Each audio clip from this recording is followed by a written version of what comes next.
What is up, guys, and welcome back. And today we have another diecast review, and this is of the Cat 5110B hydraulic excavator. Now, this is the Norscot version, not the Diecast Masters version. So this is the older version of it. However, there's a reason I got the Norscot version, and that's because it was 40 bucks cheaper, if I'm not mistaken. Um, so yeah, anyways, this is, like I said, an older Norscot piece from the early 2000s. The real machine was in the 110 to 120 ton class range, varying on the setup, obviously. And it was the direct competition to the Komatsu PC 1200. So yeah, and being a cat fan, I'd rather have this than a 1200 any day. So anyways, yes. We're going to start off with the action, and I'm sorry it's hard to fit this model in the frame, really, because it's just that big. So anyways, we're going to start off at the action end, and obviously that's the bucket.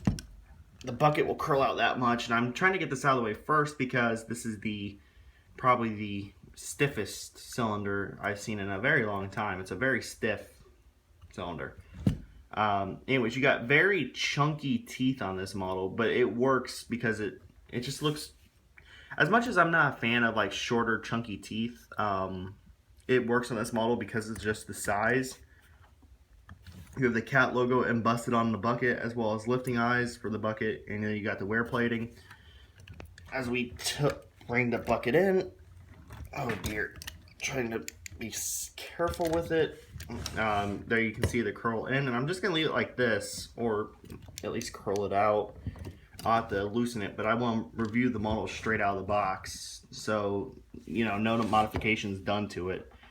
Anyways, you got these rubberized lines here that fade up into plastic. The older style Norscot, of course, Diecast Masters, the lines are black on them, I think. I don't really know the full list of upgrades, but anyways, you got this older cat logo, and I love this logo so much from the B series. I used to call it the shark fin logo way back when, because it does look like a shark fin. I mean, you can't really tell me that it doesn't.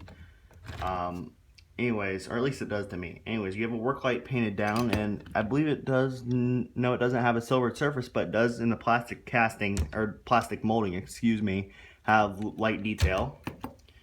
Your stick will go out that far, which is good, and it will come in this far.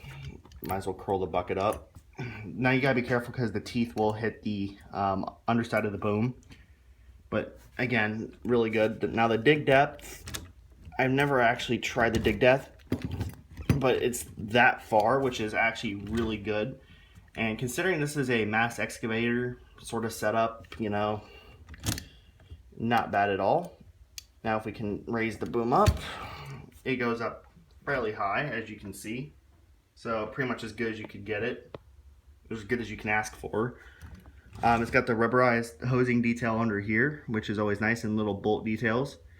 Then you got these work lights up top, and then little yellow eyes work lights, which helps separate things out and makes it look very good. Under here, it looks like you have hinges. I believe those may be hinges, so I guess if you're to put it in transport position or take the cab off or whatever, I don't know. I've never really seen one of these in person, so yeah, anyways, you got work lights underneath here, and they do have metal guarding casted in over them. Or if you would need to flip the cab up or anything, I don't know what those hinges would be for. Anyways, you got the cab, the B series cab looks very nice on here, and it does look, no, it is a separate component, so that'd be a good cab for a custom or something if anybody has like a trashed version of this. And then you have these older style like direct slant sort of thing. It reminds me of the L series, like the 375 and 350L. Anyways, all these handrails over here are plastic. They're a medium plastic. I mean, like they're flexible, but they're also kind of rigid. They feel like you have this metal casted ladder right here going up, so you don't have to worry about that breaking off. Then you got this cat logo back here, 5110, and then you have a lifting eye, this plastic lifting eye for the counterweight, which is nice that they included. And up here you have work lights and everything. And it looks like you have some components for the counterweight removal system right there too. The chains that would lift it up, the pulleys up there. Kind of cool that they added that. And then you can see here too air breathers and your 2 exhausts, and some nice detailing up top, including this anti-slip texturing. This looks like it'd be for your auto lube, and then your filler cap and all that. Very nice to see that detailing. Again, Norscot, back in the day, they did a lot of nice fine detailing, and you know, that sort of went away, which explains why they don't have their license anymore, right? Anyways, over here, 5110B, Cat, and more of these medium handrails. Another metal ladder. And then your vent with a handrail along the side.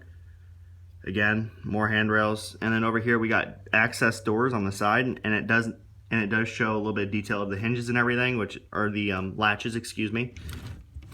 Then we have a big mirror over here, and it is actually, I believe it's convex is the term, I believe. And it does have a silvered surface, not a reflected surface,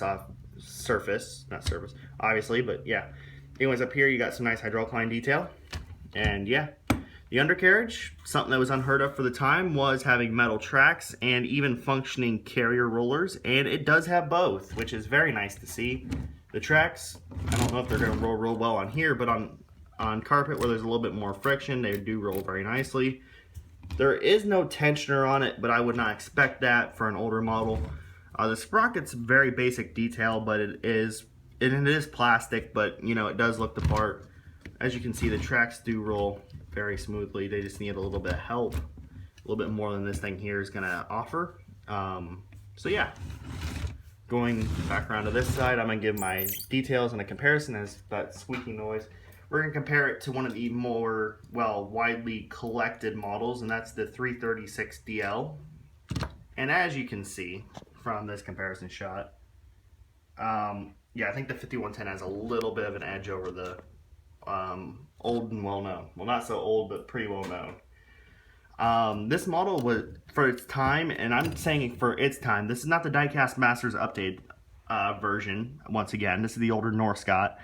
And the original casting was produced in, I believe it was in 2002, if not a little bit earlier, maybe 2001 or whatever. For its time, this is a fantastic model. And the fact that it's still being produced is no surprise, because it's such a good model, and it still can compete with the current models that we have today. Now, it doesn't have any opening doors or stuff like that, like some of the newer models have, but, you know, I wouldn't really ask for that. So, all in all, it's a very good model. I would highly recommend it. If you can get your hands on the Norscot version, I would, because it is cheaper, but I don't have the Diecast Masters version.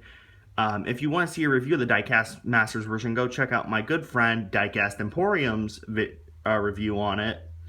And, you know, he'll show you the updates and everything. However, this model right here, I'm glad I got it. Thanks to Tyler, Heavy Hauler Tyler, for convincing me to finally pull the trigger and get this one.